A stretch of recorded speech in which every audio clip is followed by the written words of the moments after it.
मेरी जन्नत को सलामत रखना। 15 अगस्त की दोपहर है ये। हजारों की तादाद में ईमान वाले लोग, मदरसे के तलबा, जिम्मेदारान यहाँ बैठे हैं और मैं बतौर दुआ एक नज़्म पढ़ रहा हूँ और उस दुआ में आपकी आमीन, आपकी तालियां, आपकी दुआएं शामिल होंगी तो शायद मैं पूरे हिंदुस्तान को बताऊंगा कि आप जो तस्वीर बनाते हैं वैसा नहीं है। तस्वीर ये है जो मैं आपको दिखाने चल रहा हूं। कभी मेरा दोस्त है तनवीर गाजी, उसने शेर कहा कि कभी आजूज लिखता है, कभी माजूज लिखता है। वो अपने आप को इस अहद का माबूद लिखता है। उसे कह दो ये जर्रे अमन की तबलीग करते हैं, वो पागल मदरसों की रेत को बारूद लिखता है। ऐसे में मैं बतौर दुआ के नज़्म सुना रहा हूं आपको कि मेरा मस्कन मेरी जन्नत को सलामत रखना। तैयार रहिएगा। और अगली जो लाइन है उस पे आपकी दुआओं का शोर, आपकी तालियों का शोर वो पूरे हिंदुस्तान भर में जाना चाहिए कि मेरा मस्कन मेरी जन्नत को सलामत रखना। बहुत अनकंफर्ट है एक्चुअली। मेरा मस्कन मेरी जन्नत को सलामत रखना। मेरा मस्कन मेरी जन्नत को सलामत रखना।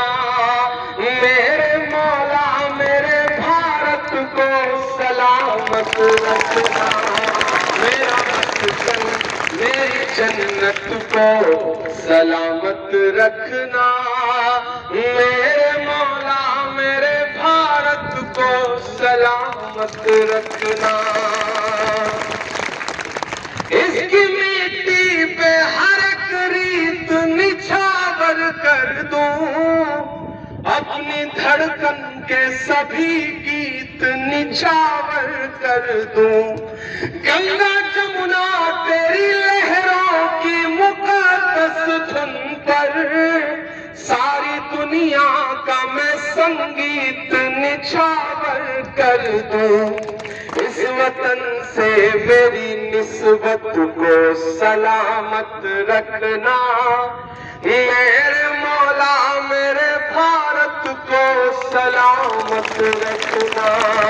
मेरा मस्कन मेरी जन्नत को सलामत रखना। सरकारी कार्यक्रम चल रहा है, घर घर तिरंगा। कोई कह रहा है हर हाथ तिरंगा। मुझसे किसी ने एक दिन सोशल मीडिया के इनबॉक्स में मैसेज भेजा और ये मैसेज तब आता है जब हिंदुस्तान और पाकिस्तान का क्रिकेट मैच होता है, तब खास तौर से आता है कि तुम्हारा तो नाम भी इमरान है, तुम सबूत दो वतन परस्ती का। मेरे पास लफ्ज नहीं होते हैं उस वक्त। मैं पलट के एक तस्वीर भेजता हूं। वो तस्वीर है कि हिंदुस्तान का एक कोई परिवार है, वो हज करने गया हुआ है और उसने खाने काबा के आगे तिरंगा अपने हाथों में लिया हुआ है और मैं वो तस्वीर भेजता हूं और नीचे पलट के सिर्फ इतना लगता हूं कि हमसे वतन परस्ती का सबूत मांगने वाले मेरे भाई देख, मैंने तो वहां भी तिरंगा, हमने तो वहां भी तिरंगा फहराया है जहां तू कदम भी नहीं रख सकता है। हमने ऐसी जगहों पर भी तिरंगा फहराया है।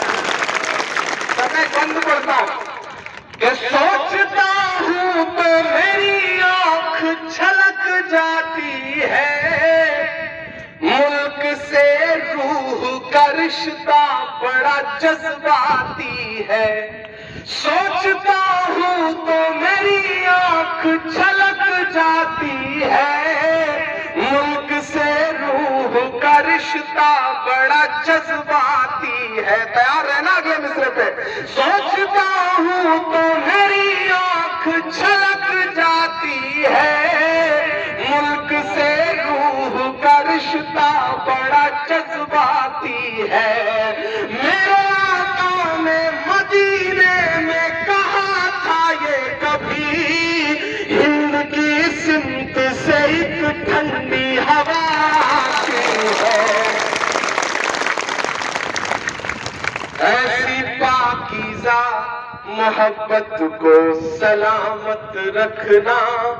मेरे मौला मेरे भारत को सलामत रखना।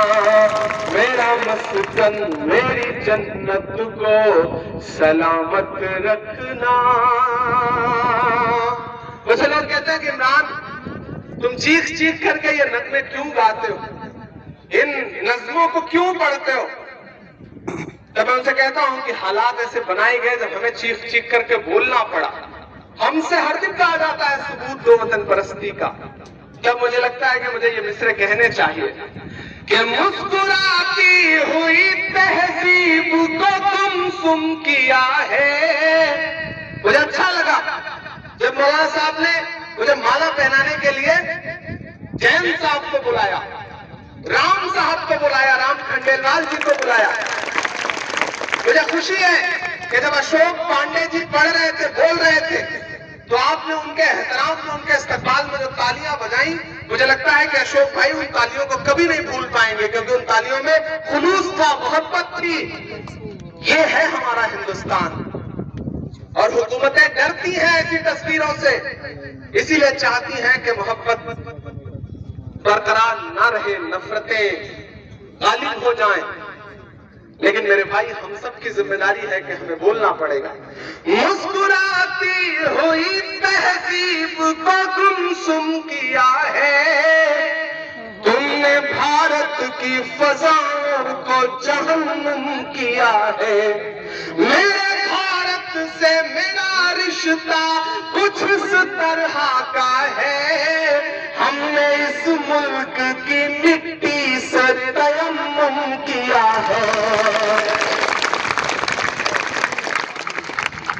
ऐसी रूहानी इबादत को सलामत रखना, मेरे मौला मेरे भारत को सलामत रखना, मेरा मस्कन।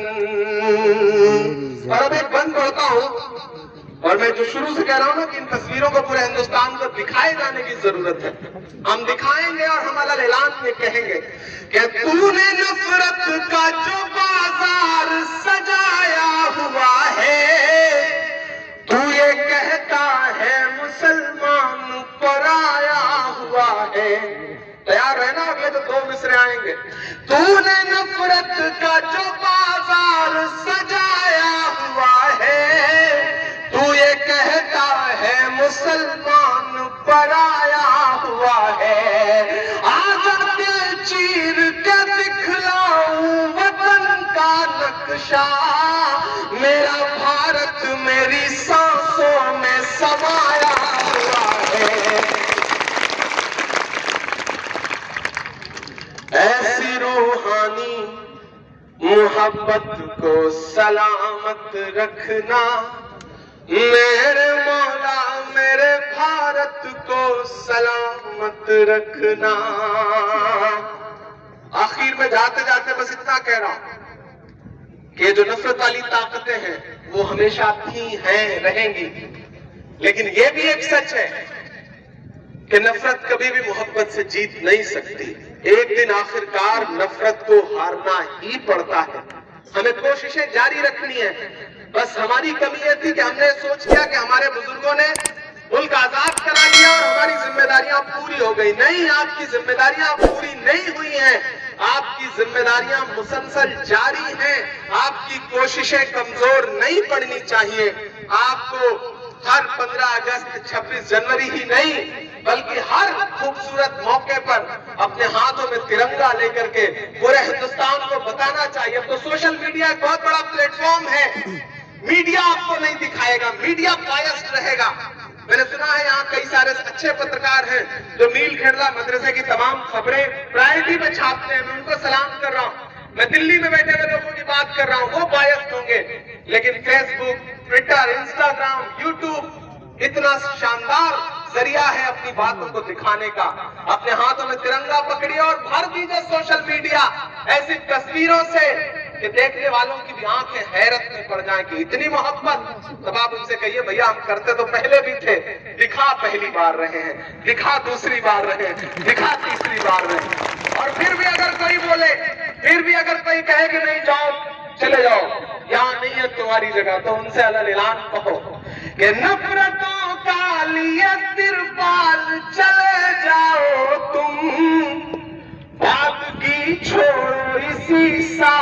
चले जाओ तुम। तैयार है ना?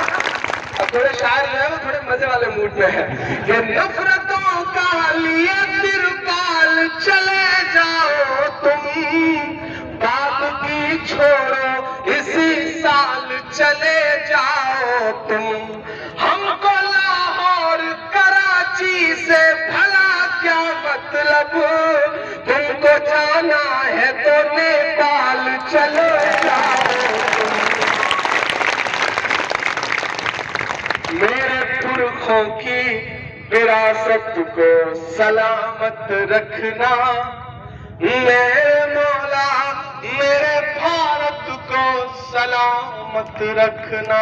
मेरा मस्कन मेरी जन्नत को सलामत रखना, मेरे मौला मेरे भारत को सलामत रखना।